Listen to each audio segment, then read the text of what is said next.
be able to submit your expenses, you first have to start a claim. You then have to give the claim a name. Typically, this is the same month that the expenses were incurred in. All you then have to do is choose the relevant expense type and then fill in the correct information. Firstly, assign it to a job number. Make sure the date is correct as to when the expense was incurred. The last field to fill in is the amount.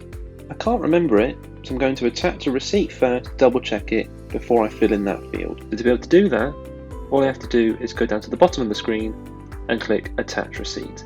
In order to find the picture of the receipt, I have to then browse my documents.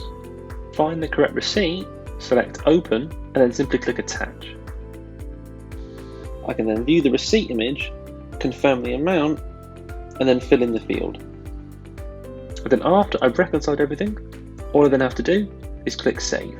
And as we can see, the line item has been created on the left-hand side, and I'm able to view the picture of the receipt. If I've made a mistake, or I've attached the wrong picture, all I simply have to do is click Detach from Entry, confirm that I want to detach the receipt, and then simply repeat the process.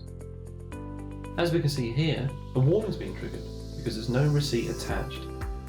Until I reattach the receipt, I'm unable to submit my claim. If for whatever reason I have lost my receipt, I do have the option to add a missing receipt declaration. This can be easily managed by navigating to the Receipts option, clicking Missing Receipt Declaration, and then selecting the expense type I want to assign it to. If we then look at the receipt image, we can then see the missing receipt declaration has been attached to the expense line item.